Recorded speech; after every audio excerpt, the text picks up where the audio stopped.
What's going on, everybody? It's Jeff here. Welcome back to the channel. Happy Sunday. Excited for tomorrow. We've got another amazing weekend with more information spilling out about what is going on behind the scenes, leading to a more momentum and more hype about AMC. Guys, in this video, I want to talk about something that I think is even bigger than what CNBC had exposed. And then also at the end of this video, I'm going to give you guys just an overall breakdown of my take on what is going on, especially after Wednesday's insane 100% run up. Thursday, we had the news of the 11.5 million share offering being dropped. I think it lost a little bit of momentum. All right, and there's a lot of FUD that is being spread around this stock, guys. So I'm going to wrap all that up for you at the end, guys. So stick around. You're not going to miss this. For those of you that are new to the channel, all I ask is you hit that like button and subscribe to join the family. Let's get rocking into the video. First and foremost, guys, I want to mention what CNBC had said about the naked shorts. Positive news for us. I looked at the Google Trends too. People are searching it up and it's bringing more awareness and the spotlight is shining even brighter on us, which is very good news. But this is what I find almost to be even more important. This article right here that was written on the 4th. Wall Street reins in hedge funds short bets on meme stocks.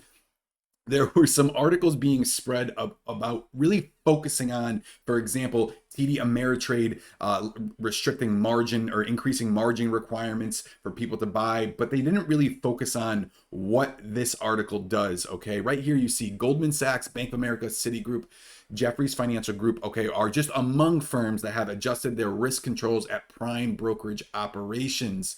Talking about AMC, Microvision, and GameStop. This is what I highlighted. The change means some hedge funds and other institutional investors now face higher collateral requirements and are limited from shorting certain stocks, the people said, asking not to be identified, discussing internal policy discussion.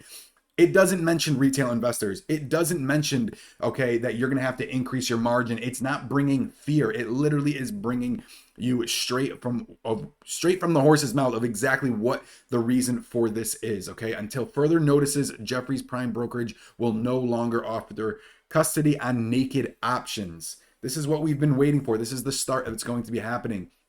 All right, if you look at what has been going on with the options chain, I've said this to you guys. This is insane. 2.4 million volume just happening on Friday. And also it brings attention as we looked at the options chain, talking about the 141,000 contracts or 173,000 contracts that were set to expire at $145 strike price. That manipulation, that was straight up a manipulation by hedge funds to hide some of their positions and hedge against some of their positions. That they're not going to allow some of that to happen because those shares are not able to be found. That's one. If you look also, while we're touching base on the options chain, there is still a huge amount of hedging these market makers are going to have to do. I just want to highlight the June 18th. Guys, look at all of this open interest that's in the money. The amount of options is insane. Look at this. All the way back from $10 when we were sub $10. Look at 15, 40,000. Another 28,000 at 20. I mean, it just continues to go up. Look at this, 138,000 open interest on the $40 strike price, and it continues to rise. There's a lot of hedging that still needs to be done. Next thing I do want to mention, guys, is this right here. This was brought to my attention. I've been monitoring this pretty closely. I felt like for a while after the January spike, a little bit in March, and then it kind of fell off my radar as naturally other things brought to my attention, and it was pretty stagnant. But the increasing amount of failure to delivers in April as of May, something I do want to highlight is GameStop's T+21 is set to run through on the 9th, which naturally, GameStop and AMC, they might not run completely similar on the way up. Of course, on the way down they do, but they might not run, the charts might not be exactly the same, but when there is positive action, price action happening to GameStop, it does spill over to AMC. That's positive news for us, as well as, like I said, guys, the increasing amount of failures to deliver, which means these shares have not been found. They have not been identified in the market. That was the reason why we came into this play. Last thing I do want to talk about is the proxy is voting is to begin on the June 16th. I think that there was some confusion on what was happening on the 2nd, but this is straight from Business Wire saying that it was going to be sent out on the 16th. I haven't received anything yet on either of my accounts that I hold AMC stock.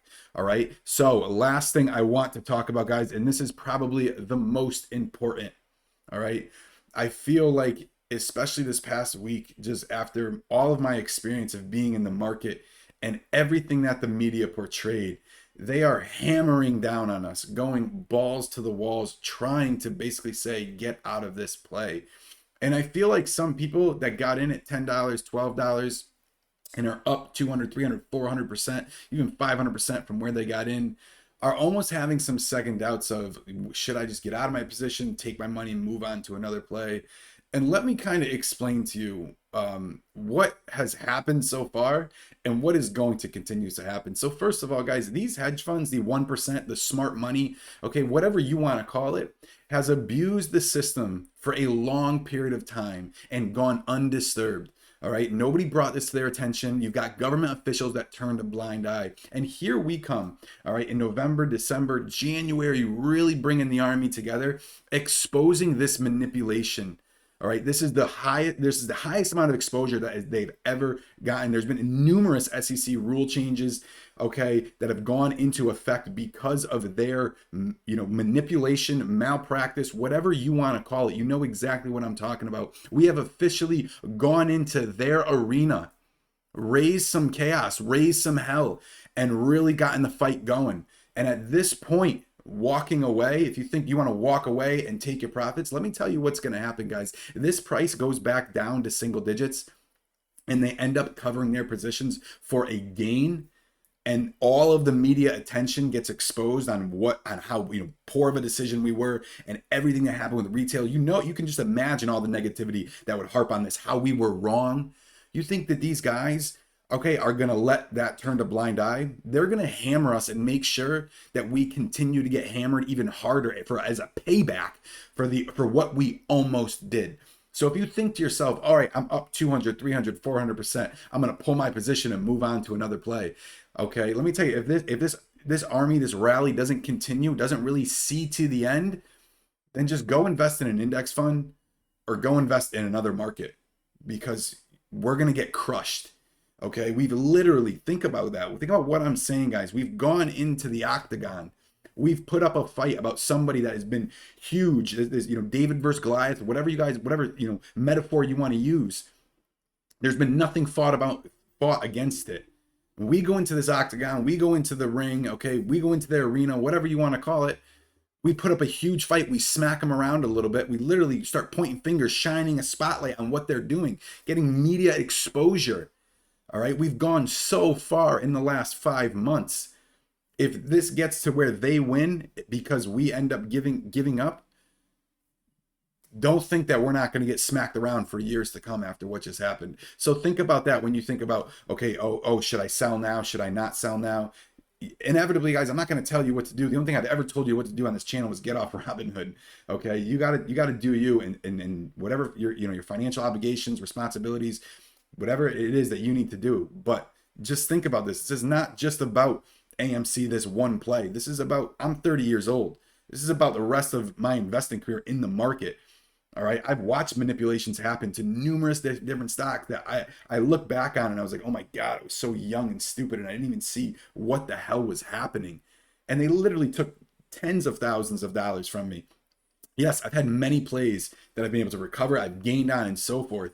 But those plays that I lost big on, I look back and I'm like, wow, that was complete manipulation. And they cleared house on it. All right. So take a step back, guys, gain your strength and your composure. We are currently winning. The price, okay, besides for after hours, is sitting just under 48 bucks. All right. I remember when, guys, we couldn't even get above 14 bucks. All right. So we've come a long way. A lot of emotions last Thursday and Friday, a lot of emotions, and the media just capitalizes on it. All right, so take a step back, regain some composure. We are stronger together, guys. Remember that. And this week, after a little bit more excitement happening over the weekend, expect for another dynamite week, guys. Okay, so that's it for this video, guys. I'll see you in the next one. Enjoy your Sunday.